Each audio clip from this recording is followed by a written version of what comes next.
It's time for AggroChat, the official podcast of the Tales of the Aggronaut blog and stalwart gaming community, where we talk about stuff and things, and the stuff about the things, and sometimes gaming. I'm Belghast, and let's start the show.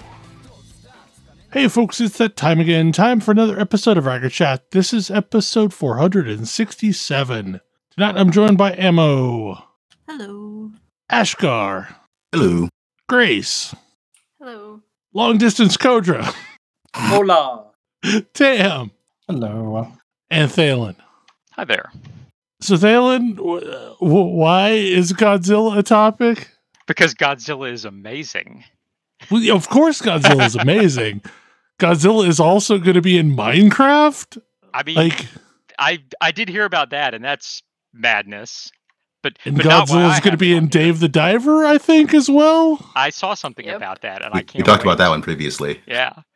But so I mentioned some months back, maybe a year back, that Marvel was publishing omnibus editions of Rom Space Knight, which was a licensed character that they had from Hasbro. They finally got permission and everything. I've actually gotten the first volume of it now. It's gorgeous. They included all of the letters pages, which is amazing. So I'm very happy with that. And I got it and was like, now if only they would do this with Godzilla. And apparently my plea was heard by the universe, because in October, an omnibus of Godzilla King of the Monsters is being released. Oh, man. So, this is the comic in which Nick Fury and Dum Dum Dugan chase Godzilla around with a giant robot. Like, Spider-Man shows up. Godzilla fights Devil Dinosaur. It's amazing. So yeah. And this is like the first time it's ever been reprinted in color. They did like a black and white like phone book edition 20 something years ago, but never a color reprint. So yeah, I'm real happy. That's pretty great. So in the comics, is Dum Dum Dugan a modern character? Dum Dum Dugan is one of Nick Fury's original Howling Commandos from World War II. All of whom survived into the modern day. It's due to the Infinity Formula. So, So yes, he is a character that exists in the modern day, but does not originate from there, and thus wears a bowler hat and has a big bushy mustache and looks vaguely like a circus strongman. Got it. Yeah, he's a good dude. He actually showed up in the first Captain America movie. Anachronistic characters are the best. Yes, but yeah, he at this point in Shield's history heads Shield's like giant monster chasing division. Thus, why he is dealing with Godzilla. Got it. Yep. So this past week, Last Epoch released information about the Falconer reveal, and also like Last Epoch has now sold over 1 million units, which is pretty wild.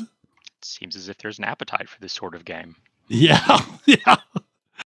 But the Falconer looks really interesting. So I'm excited. I've got a couple things I'm definitely looking at. But the first thing that's probably going to catch my eye is the fact that there's explosive trap that generates more explosive traps, and kind of it has a minefield effect of explosive traps. I need to see how this feels, but it might feel like a minor build, and I'm going to play it if it does. You can attach it to detonating arrow, which you can cause to start generating mana instead of consuming it. So there's a lot of like things going on here that I think is going to make for an interesting build. Yeah, I hope it has a lot of really good builds, and I would assume as much time as they've spent on it that, there's going to be some probably broken stuff that, either gets scaled up or scaled down over time, but yeah, like it seems like it's a video game. It's a video game.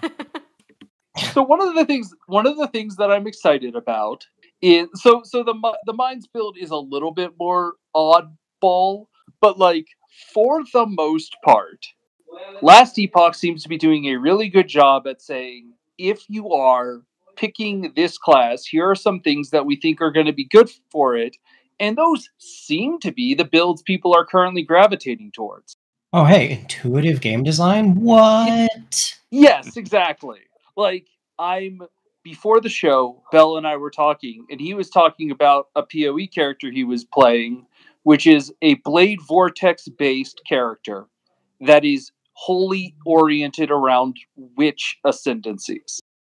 And my first comment was that I'm sure it's powerful. That intuitively doesn't make sense to me. Right, exactly. Like I have problems with it as well, but like it's doing the thing I want it to, so sure. And so like there is a build that looks like I'm gonna have a bow, I'm gonna have a falcon, I'm gonna tell my falcon to attack people, I'm gonna shoot people with a bow, I'm probably gonna use a net to escape when they get too close, and then I'm gonna tell my falcon to attack them again. Like, this is exactly what I want something called the Falconer to feel like. Right. Yeah. Like the coolest thing to me is the movement ability. Like I love that the bird picks you up and repositions you. It's so cool. How big is this bird? Not that big. No, It should it's not be able to carry ludicrous. it. It's ludicrous, but it's hilarious. It just looks Yeah. great. So that's definitely going to be more oriented. That's not what I'm interested in because it's oriented around like a Falconer melee build, and I don't think that's necessarily like I don't have that is not my personal taste when it comes to Falconers. I'm definitely thinking more of a hunter with a bow, which is why that's what I want to focus on. I will say that movement skill gives very strong Quinn and Balor vibes. Yes. I also, I don't know, part of what I like about it, I bet if you want to make a use daggers to fight enemies build, the correct class is going to be the rogue class. You would be correct. Yes. Because you know what's not true? I was about to say, isn't dagger almost exclusively used on spell builds? Yes. Well, they have Claw. a particular PoE has a particular No, it's build. mostly raiders. Raiders and tricksters. Has a particular build that is all about the interplay between daggers. You do run it on a Pathfinder, Yeah. the Ranger class. Yeah, but that's because currently at the present time you run everything on a Pathfinder if you can afford to. That's kind of a different problem. Path of Exile doesn't have strong class identity. Just no, it does straight not. up. And that was like the hardest part I had getting used to it the first time was understanding that like the class itself means very little. But like I enjoy that piece of Last Epoch because the class means something. And I have a player fantasy that I like and a couple of archetypes that I tend to like to play in games. And it's nice when a game says, here is the class that is the thing that you think you want to play, and I don't have to sift through everything in Path of Exile to get where I want to be, or make a lot of compromises to get something that feels fun to me.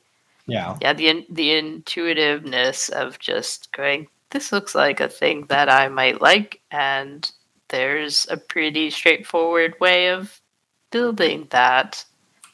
And it's not that there's not options or variety. If I can play a Falconer and that's a minion build, but it's it can be very active, and I can play a Necro and just let my minions do everything for me, and like there's still options and different flavors. They're actually distinct, and they're kind of obvious to look at when you're staring at the character select screen for the first time. Yes, which is so important. I don't actually know about the Sentinel or the Mage. I actually don't know that the Mage actually has any pets. I'm pretty sure it doesn't. But Sentinel does. Yeah, Sentinel gets Okay. Warforged, which is basically this game's version of the Animate Guardian.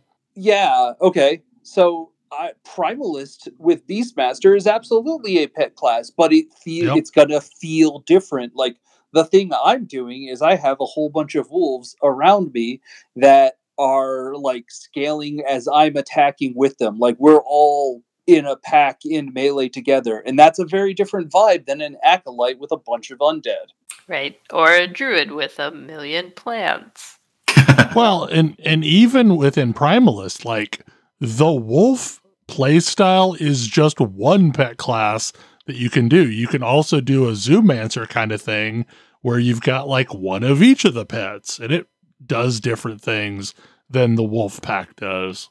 Or if you're lucky and get a hat, you can be squirrels. I mean, Someday. Generally speaking, pet builds on the Primalist are just going to be more active. Even even if you're going for the Vines build, you kind of got to keep your field moving. And like most of the Beastmaster stuff encourages you to actually use their various skills and or be in melee with them. Or, just use your Thunderbird's Storm as a teleportation. That's perfectly fine too. You have to do something to keep your fury up. It's refreshing, and I feel like for me, part of it is it's refreshing that I feel like I can trust what the game is telling me. Yeah. It doesn't feel like it's trying to trick me into making the wrong choice. Or just that, like, even if I don't ascribe malice to it, and let's be clear, I'm not above ascribing malice to some of the messaging choices that Path of Exile makes, it's still like, hey, maybe this doesn't make any sense. Maybe this is messaging, but it's not messaging intentionally. Mm-hmm. Like, oh, you made this look like a wizard because you thought it looked cool, not because it behaves like any wizard anywhere else.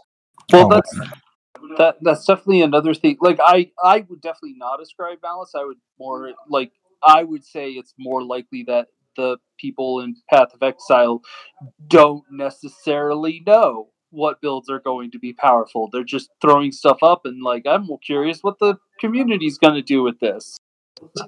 So sometimes I feel like they may not, like, in many ways the devs definitely know their own game, but I think they're sometimes disappointed by the reality of the game they've created. Yeah, I mean, I've seen Path of Exile interviews where they are like kind of reveling in the fact that players are confused by what the classes can do. Hence my it's like, oh, the understanding even what to choose is a skill. Haha. Look at how skill based our game is. But yeah, also like sometimes the game gets away from you, and if you don't take steps to correct that, you end up with a game that's sort of out of your control. So because we've been sitting on the pre 1.0 patch for several months now in Last Epoch, we've gotten to see a little bit of that. It's not like the game is in a pretty balanced state, but there are definitely some things that are out of line. In particular, new things tend to come in out of line. I do expect this to also be true for the Falconer and the Warlock. But it's just a thing. See it, they make adjustments. Exactly. It's not actually the introducing new stuff. Introducing new stuff is hard, and getting it right the first time is basically impossible. It's what do you do with it afterward? Right. Well, and I would imagine the way Path of Exile is designed makes introducing new stuff even harder. Yeah.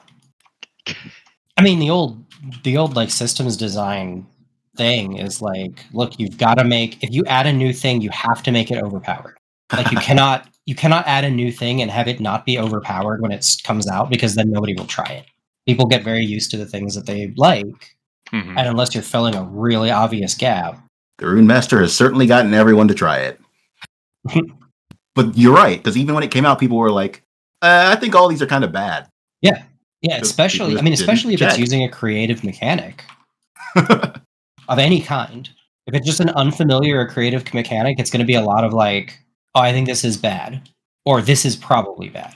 And so, you find ways to get around that and get people to try it anyway. I think I'm probably going to play a Sentinel. I've spent most of my time playing a Necromancer, and I have not enjoyed wearing paper armor and being very, very squishy. Have you tried being a Lich? No, but that's not really what I want out of a Necromancer either. That's fair. I still have not decided what I am going to play. I kind of want to play about 4 different things. That's my current problem. I'm going to play a Lightning Wizard, and then from there, I'll figure out if I care about anything else. So I feel like that is explicitly supported in the game, and I've been burned by this before. I was going to play a Beastmaster with as many wolves as I can cram on the screen, and now there's a traps build, and so I might have to see how that plays. But I've got kind of 4 builds. The other build I'm interested in is how much fire aura can I put onto a spellblade, and how much ward. The answer is a lot in both cases. Yeah. That seems like a pretty fun build. I am definitely going to play the lightning bear. Whether it's more swipe focused or more maul focused will probably depend on, to some extent, item luck, and to another extent, just sort of how the 1.0 patch shapes out. But also, I have a dual form minion druid that worked out really, really well previously, and some potential ideas about rogue things, because I'm looking at Falconer, trying to get that in order. Because I am one of those people who wants to go Falcon and daggers. I am one of those people. I want to use that ability. It seems really cool.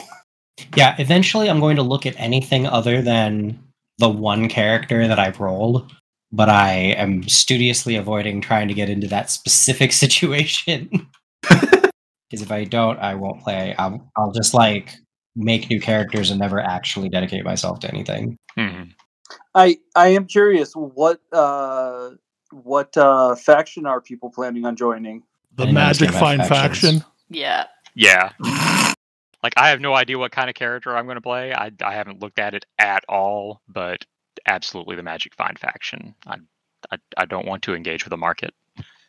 So, given the way they structure their market, I'm kind of okay engaging with it. I don't mind engaging with the market, but I like the joy of finding loot, so that's where I'll be. Yeah, I like finding my own stuff and growing my character, not buying power. Ooh, that's an interesting question. Can you share items amongst your own characters? Yes. Okay. You can also share items amongst members of the same faction if you build up trade equity with that person.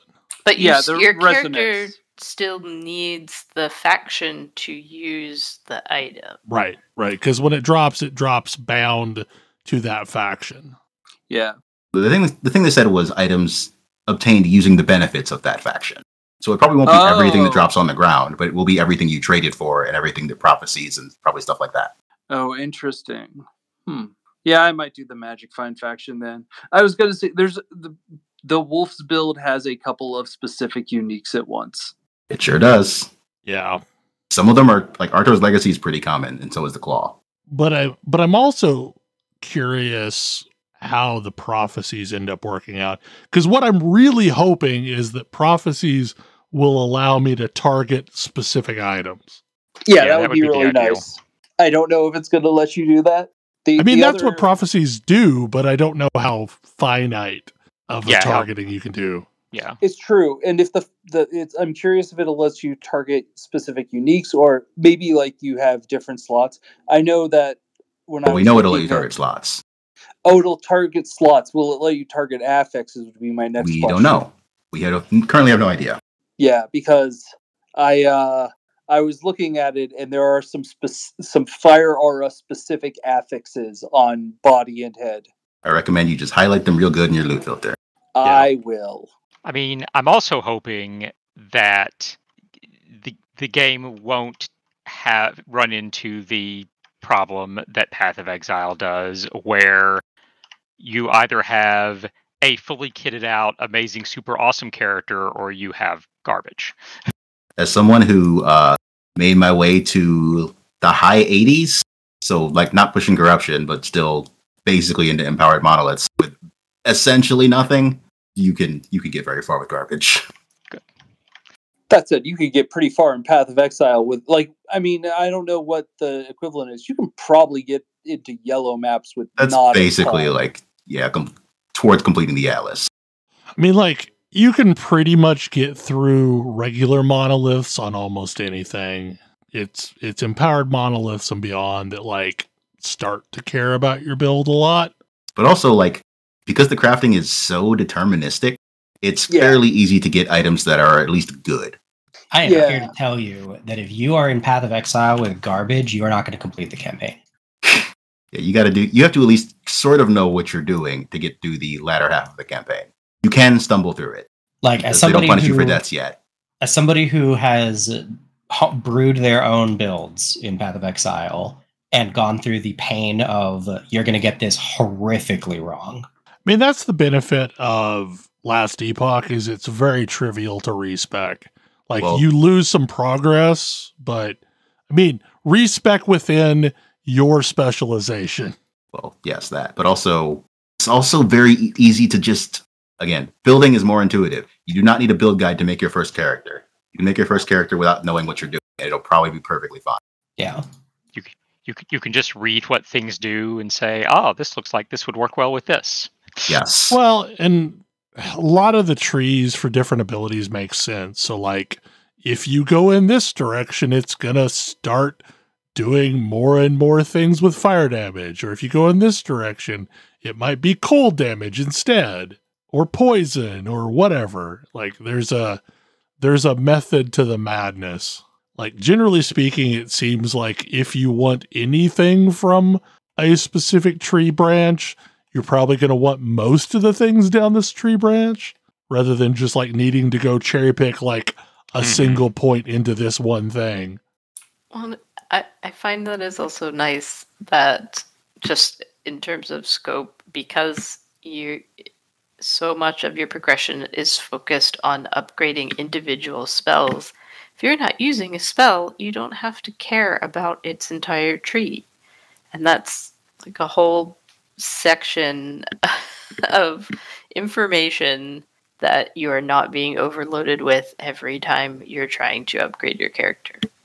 You say that, but I've definitely spent a decent chunk of time looking through the skill trees I'm not using to see if I'd rather use something over something I am using. I mean, that's fair. But like once you start settling in a little bit, there's can be less of that. Or if you're just lazy like me and you pick something that you like, or you pick something that you like thematically, you can probably make it work. Yeah, my particular thing was, I did not realize that it's the specific abilities that I slot that determines what trees I see. Almost. You don't technically need to slot abilities that you have specialized into. Yeah, but like right now at level 20-something. Yeah, you don't have 5 specialized abilities anyway. Right. But the specialized abilities I have, I don't remember ever actually picking. I think they're just the first 2 abilities I got. And I don't seem to have any way of changing them without a respec.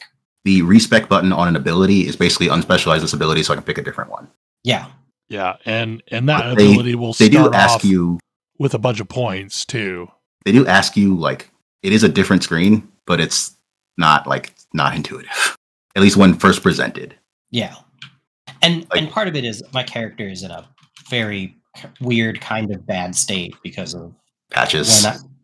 Patches and when I made it. Like I've had a quest in my log that I was like, I don't even understand how I got this quest, much less how to complete it, because it was from the old intro. So it was like, oh yeah, this is a quest for a completely different like timeline than you're even in that I've never been to. But yeah, like a lot of it means that there's a bunch of like tutorial stuff that I haven't seen because the game thinks I've already seen it. Mm. And even with that, it still feels intuitive. Like even though I'm missing all of the thing. The part that was weird to me initially is the abilities on your bar and the abilities you have specialized don't need to match. On Primalist, there's an ability called Maelstrom, which is kind of like Blade Vortex and Path of Exile, that it casts around you and it stacks you can do damage, so on and so forth. And many, many, many abilities are capable of proccing it. Yeah. So you don't need to put it on your bar, and you might want to specialize it anyway.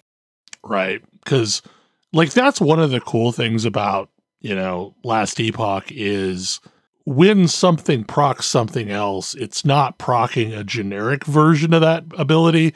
It's proccing the version you spec'd into. Because like there's a thing that you can do with Tremor and Tremor Totems that's very similar where like you're never going to cast Tremor if you're doing Tremor Totems.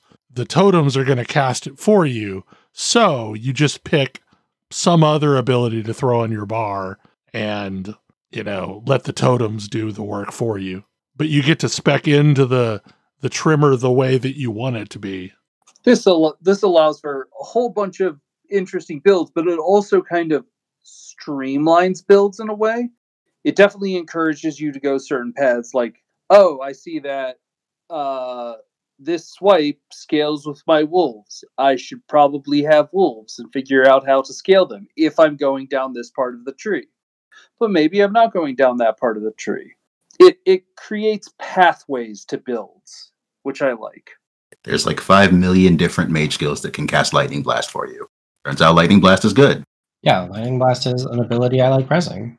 Is Lightning Blast what gets converted into Fire Blast? Not normally. I don't think people usually convert it. Okay, I was about don't know if you can. I see a lot of things talking about Fire Blast. Is that just a completely different skill then? I have no idea. I think so. I do not currently think Last Epoch has a skill called Fire Blast, but I could be wrong. Maybe I'm wrong. I mean, it is entirely possible that Lightning Blast may have a pathway to turn it into a fire skill.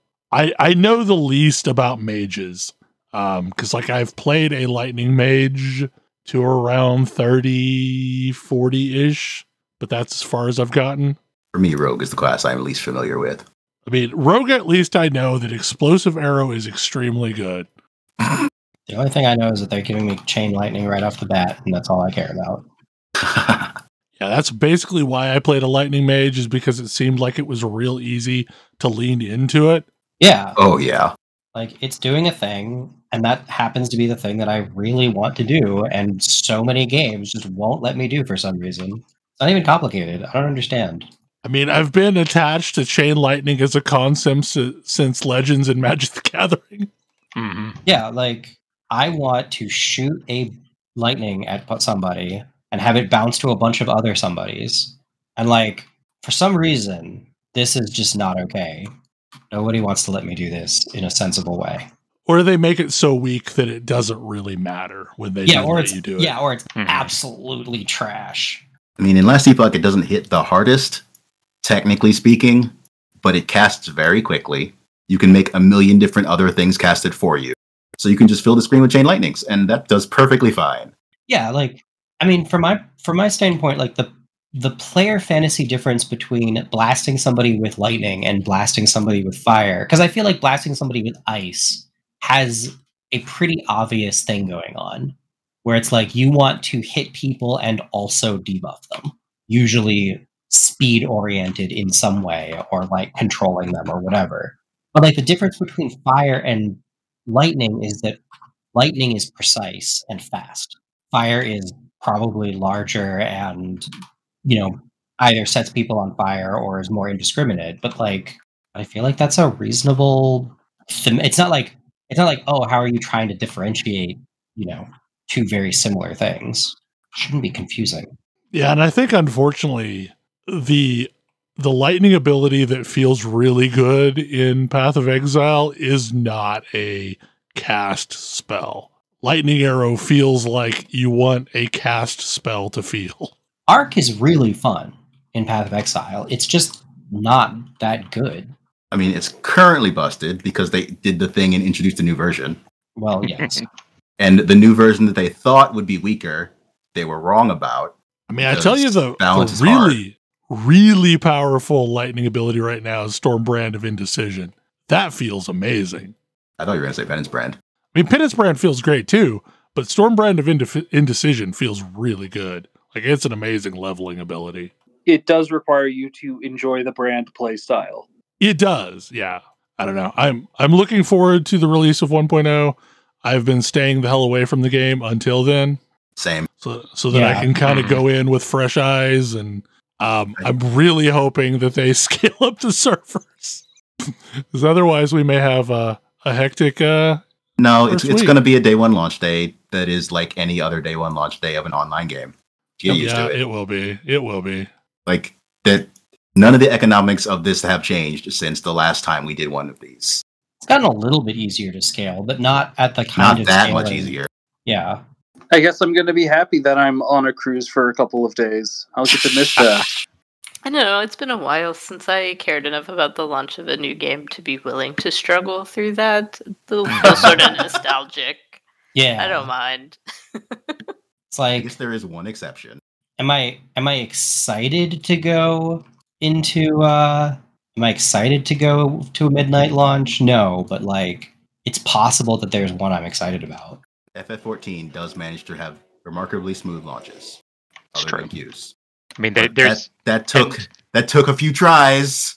well, and whatever one quest giver on the main quest breaks.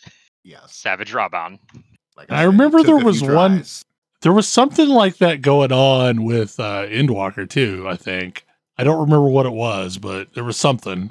I don't think there was anything quite on the level Oh, of no, Savage there- Raban, but There's never been another Rowbound Savage. But so we talked about Enshrouded last week, and I have played a ton more Enshrouded and also managed to actually sort of play multiplayer.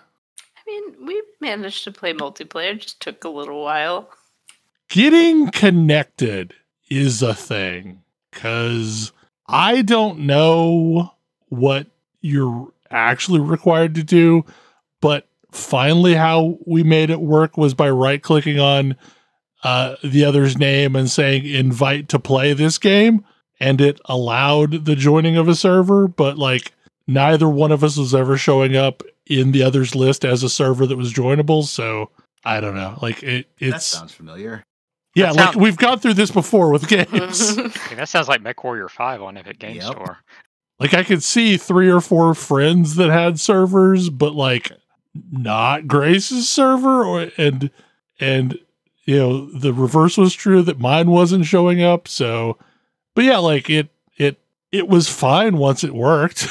It would be a perfectly cromulent thing to have like a dedicated server, and apparently you can run your own dedicated server.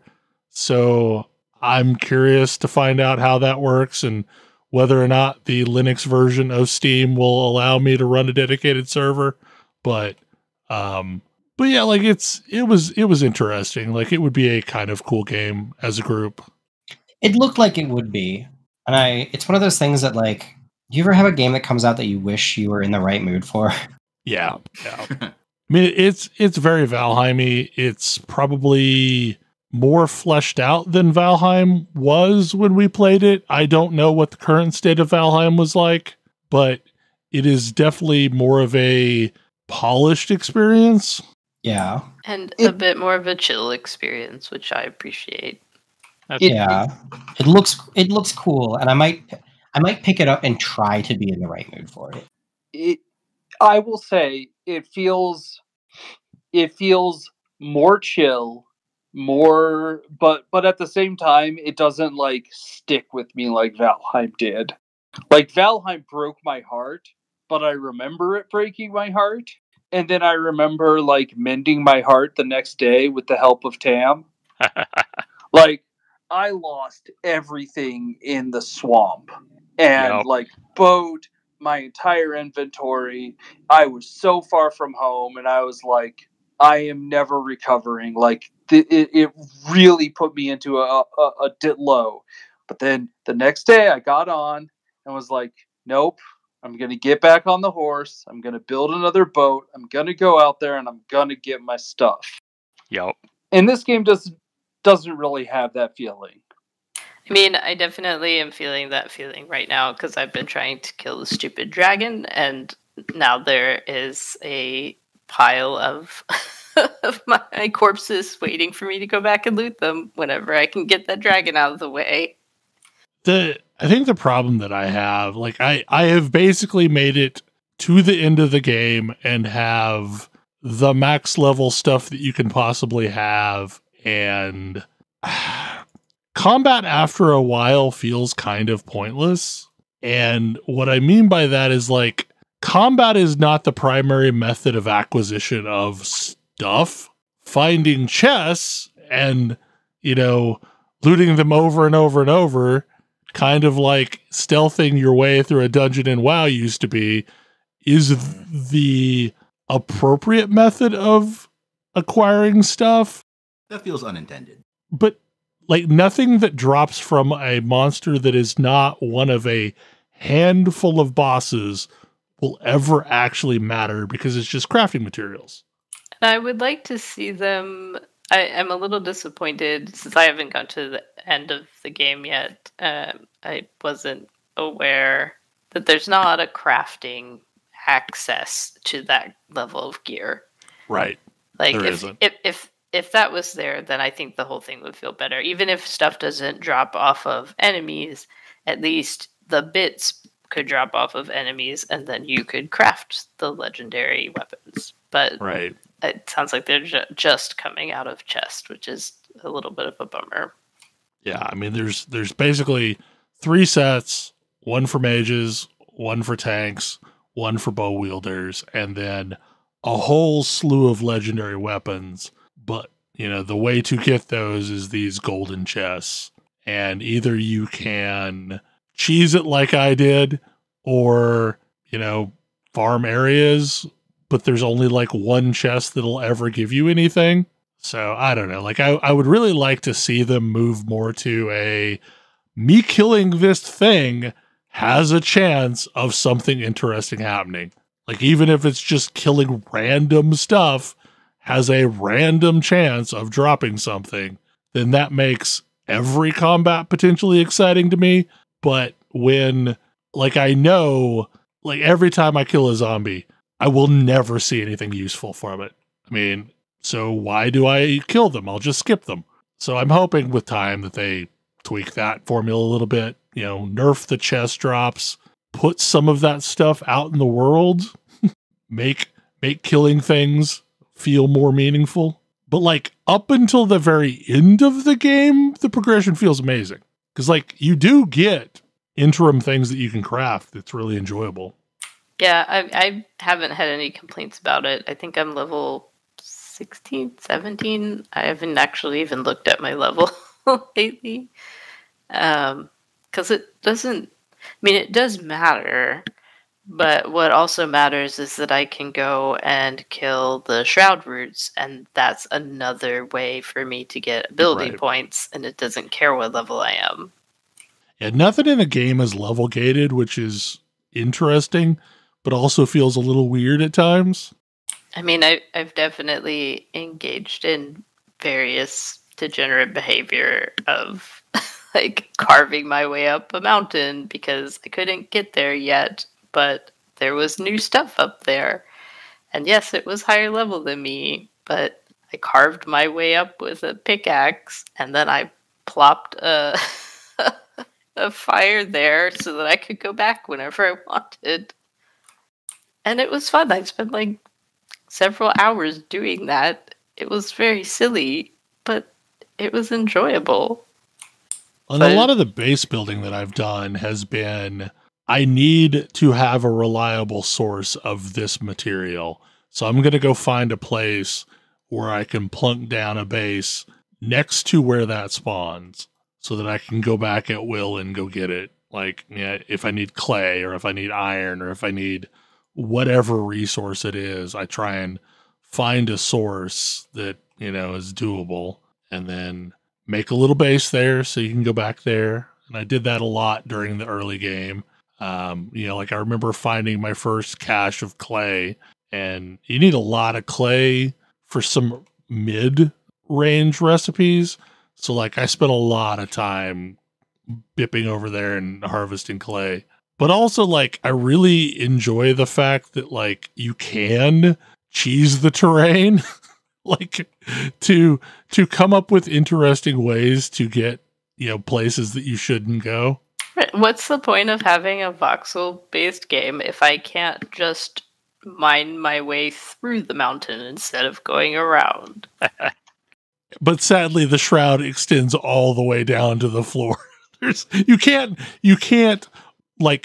mine your way under the shroud. I tried. That's kind of a shame, actually. You can build over the shroud, but you can't build under the shroud. Or at least a few times I've tried to do this thing, I couldn't do it. Okay, Tam.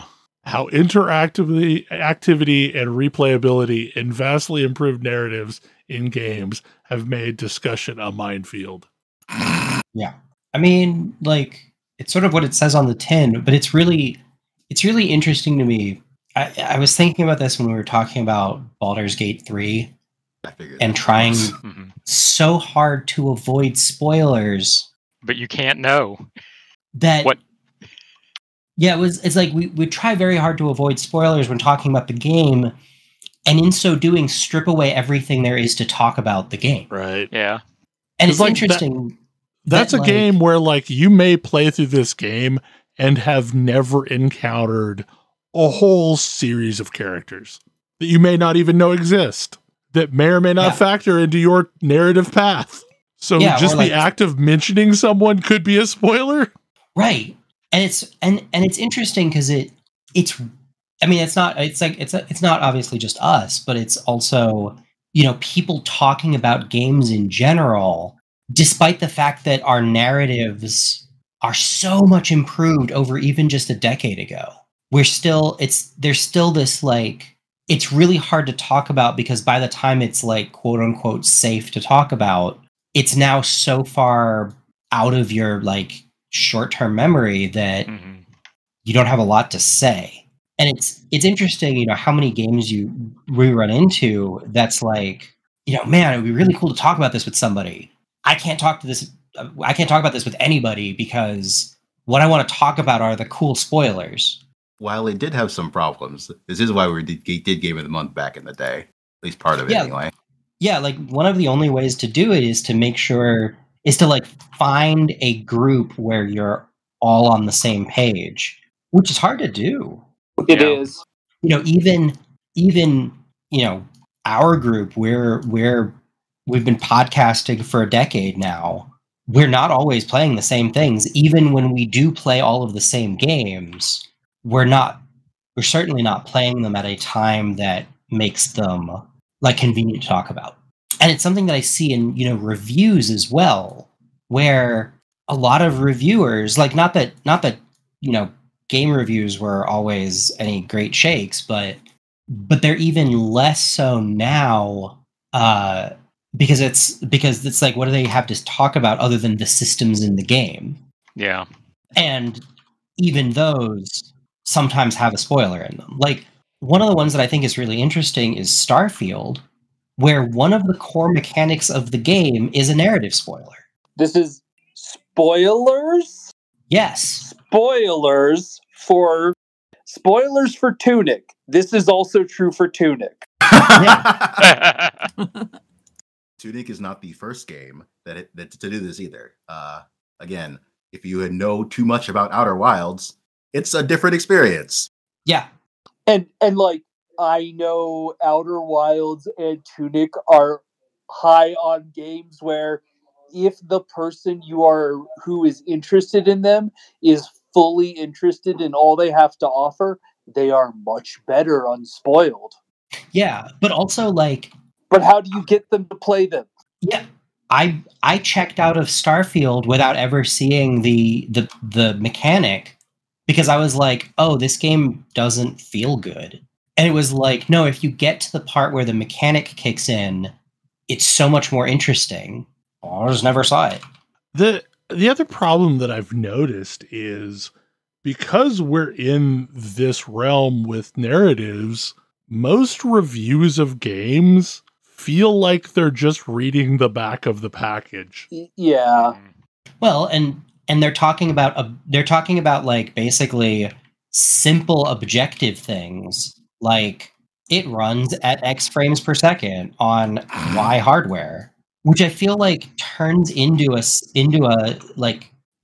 self-fulfilling prophecy, because that's all anybody talks about. That's all games talk about themselves. It's like, oh, this runs great.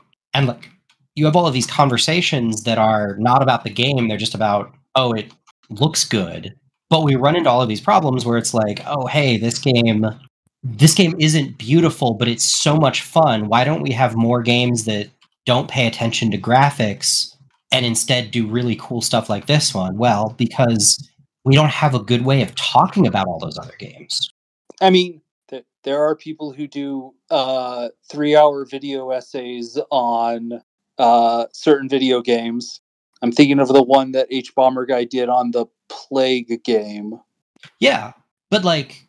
Which spoiled the heck out of that Plague game, by the way. Like, I know a lot about the story and I understand why it's compelling now. So great at that. Also, 16% of the people who purchased that game have beaten the first level. Maybe that's telling me something. Yeah. It's a complicated problem. Especially because for me, talking with other people about how they played Baldur's Gate and the stuff they saw inspired me to play more of it because I didn't see that stuff in my playthrough. Oh yeah. Yeah, it's like you talk to, and the only people who it's safe to talk to are people who you think are further ahead than you, and then you find out no, they missed that. They never saw that. Yeah, no, even if they completely finished the game, you still might spoil a thing.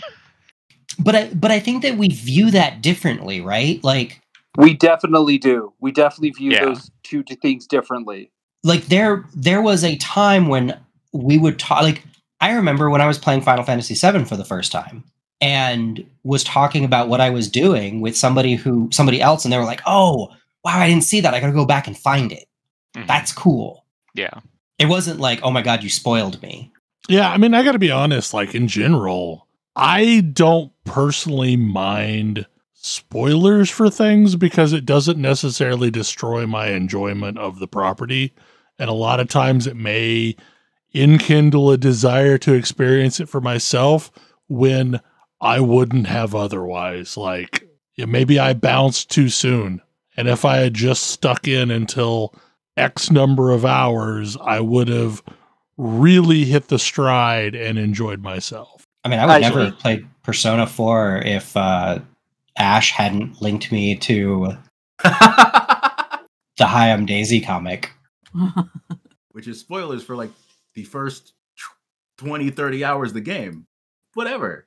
Yeah, but I laughed enough that I was like, okay, I gotta know what you're talking about. Like, this doesn't even feel like a spoiler without context, but it clearly is, so like now I need to know how. I do think there are some things that are more spoilers than others. Like, I'm still wary about talking about the spoiler from Knights of the Old Republic because that is a very big plot point and it's a very well executed reveal, and I wouldn't want to spoil that. But I also think that there's ways of like, I think we have we've overclassified spoilers. Yeah. I mean, I feel very differently about getting spoiled on something like Baldur's Gate 3, where I know is going to have a branching narrative experience and I may or may not see specific things, versus a game that is still really narrative driven but is very linear. Yeah, like I was super cautious not to spoil anything in Alan Wake whenever possible because it's a fixed narrative path. Alan Wake 2, I mean. Yeah. I mean, I tend to, like, with my blog, I tend to err on the side of caution all the time. And if I am ever going to talk about anything spoilery, I explicitly say, I'm going to talk about something spoilery. Yeah. Because, like, I don't want to ruin somebody's experience. And just because it's not that big of a deal for me, I don't want to assume it's not a big deal for everyone. Yeah. But also, this is kind of why I love the content warning tag, is because I could just rattle off all my comments. And then if you click through, it's your own damn fault. Yeah, and I'm definitely with Grace on that. Like, I have different feelings on spoilers based on the thing. Like, I want people to tell me about their, we're playing City of Heroes. I want people to tell me about the cool missions that I'm missing because I don't always know, and I am pathologically addicted to these XP boosters, so I blow past story stuff all the time. But if there's something really cool, I want to see it. I go out of my way for that. I would never have played Cyberpunk if I hadn't gotten the right spoilers at the right time. Like, I wasn't going to touch that game with a 10-foot pole, and boy, was I wrong about it. It's like the wrongest I've been about a game since WoW. That's probably not true. I think I've been wrong about quite a few games. And that's been true before. I mean, the internet is not subtle about branding games a specific way, and it's not always correct. Like, I enjoyed the heck out of Mass Effect Andromeda, but like the internet would tell you that is an awful game experience. To be fair, Cyberpunk's own marketing is what did them in on that one. Yes. It's true. Yeah, they did a terrible job marketing that game. I do like the idea of talking about more games more openly and just like using a little bit of judgment to decide if we think a spoiler is beneficial or not. It's a hard place to land properly. Yeah.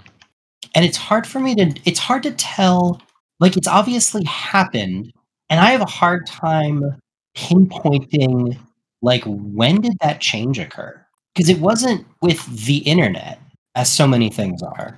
I mean, it was kind of an after the internet thing. I was about to say, I feel like there was a lot of... So, the big one I remember, honestly, is people gleefully on the internet spoiling the book 6 ending of Harry Potter. Mm-hmm. I mean, I remember waiting in line at midnight for that book to release and somebody driving by in a car and shouting out the ending. I remember that being a thing, but I did not personally have that happen. Yeah, we were sitting out in front of a Borders and somebody drove by and just shouted it out. Knowing where you live, that person was lucky they were in a car. Make a speedy getaway. Yeah, I honestly do think that's kind of what it is it's kind of like a like result of just people being assholes Merciless about trolling. Spoilers. Yeah. Like that kept happening, and so people started to get very adamant about no spoilers, none at all, ever. And Yeah. Well, that makes sense. And there's been a switch to more long arc narratives in a lot of media. And so people are more primed to be concerned about spoilers, I think. You know, I do wonder if it came in with the era of prestige television as well. Yeah, I mean, that's sort of what I was thinking. You know, in a time when most of our TV was, you know, just very episodic, you may or may not care that much if somebody talked about what happened last week.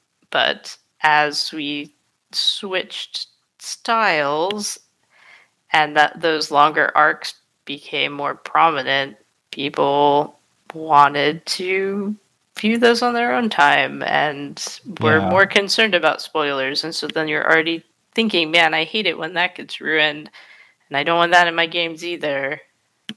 It's a great point, and I bet that there's also like Netflix television where it's like where you'd have somebody who might have time to watch one episode a week, and you have somebody who binges the entire thing the day it comes out. Mm-hmm. And like you don't have that gap. Because I was just thinking, like, there's a bunch of shows where I haven't seen that much like adamant distaste for spoilers, but they're all the ones that release episodically as opposed to all at once. Yeah, and probably in that case, the people who care about spoilers probably have enough time to watch an episode. But maybe not the whole thing in one drop. It becomes back to event viewing again. Uh-huh. Yeah, I really do think that also is part of it, is the rise of streaming and the death of event television. I think that was a big part of it. Yeah, but even when event television was a thing, I remember some of this around Lost with people that, you know, maybe weren't fully caught up yet, but like didn't want spoilers. Because like Lost lived in that weird place between streaming really being a thing and but then also Lost was at the early end of television, you know, transitioning from episodic to long form narrative. So like I'm pretty sure if I had missed an important episode of Babylon 5, I probably would have gotten mad if then that episode had been spoiled for me before I managed to get to see it. That was even more contorted because for me, Bab 5 didn't air on a primetime channel and oftentimes aired like weird hours of the morning. I do think the streaming analogy and people binging versus people watching one episode also fits with new game releases as well, though. Oh, absolutely. Because, Because like, the day something comes out, someone will have chained their way through it. And to be fair, like, GameStop kind of created that environment because there's this whole group of people that are trying to play the game fast enough, or it used to be the case, play the game fast enough so they could go trade it in and get maximum trade credit back. Mm-hmm. Yeah, Steam I feel definitely the sort this one. sort of fall of GameStop and the rise of things like Steam has reduced that somewhat. I guess you can still get a refund if you finish the game in 2 hours. Yeah. Oh, which is why we have 2-hour-long tutorials. I think that the first place that I really encountered it deeply in video games was with Final Fantasy XIV's story. BioShock. Yeah, BioShock was a big one. But the weirdest place where I noticed it was Final Fantasy XIV story, because like that's the first time that the concept of MMO spoilers was even a thing for me. Right, exactly. Like, nobody cared enough about WoW's story to care about spoilers. Yeah, I mean, people would openly talk about, oh, this quest line is really good, you should do it. And Yep. hell, like, WoW built massive spoilers into its own quest chains for spectacle. Like, the first time you see somebody doing the Onyxia walk through Stormwind, it is probably not you, and you're probably a lot lower level. I mean, this was also true for the one that I always remember because I was on the other end of it was defeating the Fell Reavers. Were there story spoilers for that? It's not a story spoiler. I guess it was very much a spectacle quest, though. Yeah. But yeah, the fact that you can see the entire Onyxia line get spoiled for you is not great as a spectacle quest. I mean, it is fucking cool. But yeah. It's not exactly... Well, it's really cool to see as a player, because you have no context for what's going on. Yes. Well, and anytime someone brought, a head to Stormwind to get it hung up after killing a dragon, it's also weird that we don't ever think of mechanical spoilers as spoilers. I absolutely do, if they are actually spoilers in some cases. I'm not talking about boss fights, but explanation of how mechanics work. It depends. There's definitely an it depends there. I think it's less common, though. It's definitely less common, but that's because I think people mostly don't get mechanics behind, like, reveals. Yeah, because the sort of things that people, like, worry about as spoilers are, like, big reveals of, like, here's a secret about the world, or here's something that recontextualizes everything up to this point. Mechanics usually don't do those things, but there are exceptions. I will say, as having watched a lot of Twitch streams and watched a lot of people's first plays of Celeste, there's kind of an unspoken rule of we don't spoil people on the advanced tech that they can absolutely do from the moment the game starts. Mostly because it's probably not helpful to somebody who's a first-time player. But then, like, you're in Chapter 7B, and the game tells you to dash up next to a wall and press jump. And you're like, wait, this game has been hiding secrets from me this entire time? Which, I mean, that is kind of a mechanical spoiler. And there's kind of a whole bunch more mechanical spoilers to Celeste that, again, you should learn when you're ready to start using them. But like technically most speedrun tech is kind of a mechanical spoiler, but it's also not necessarily intended. Celeste is one of the rare cases where it sort of is. The only time I can really remember that being a thing for me was back in the arcade days with fighting game moves and people carefully guarding them. Well, I mean, that wasn't because you didn't want to spoil people. No, that was competitive advantage. Yeah, that was absolutely a competitive advantage thing. You don't want them to know how to pull off Akuma's bullshit move. I really do want to recommend everyone plays Tunic. But like, if you're not, well, I should say, if you're willing to go through a kind of annoying process of learning a new language. Like, this is definitely gated behind some degrees of nonsense puzzle solving.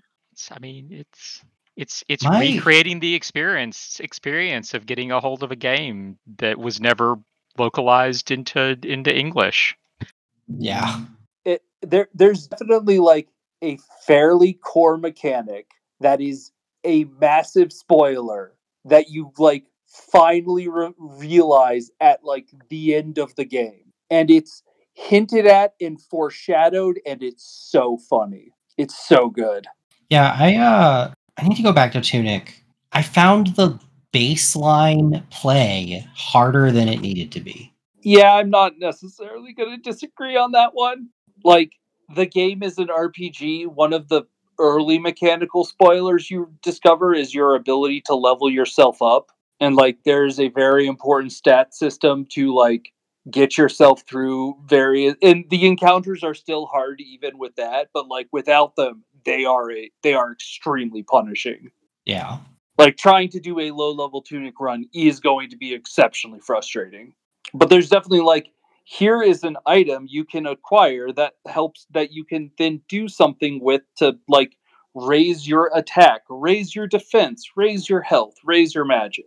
And because the game does not give you a manual, except in fragmented pieces, you don't necessarily know that until you find that page and can kind of decipher what they're trying to say. Yeah. Well, and it goes back to the kind of thing we were talking about being intuitive. Like, it can be hard to know if that's this game is just not for me, or I need to go just a little bit further. Yeah, this game is extremely exploration oriented. Well, that sounds like that's probably a show. Any final thoughts about anything? Man, Etrian Odyssey takes a dark turn at the 16th level. Yep, it sounds like that genre of game. Anyway, hopefully you enjoyed the show, and we will see you again next week. Good night. Good night. Good night. Good night. Good night. See you.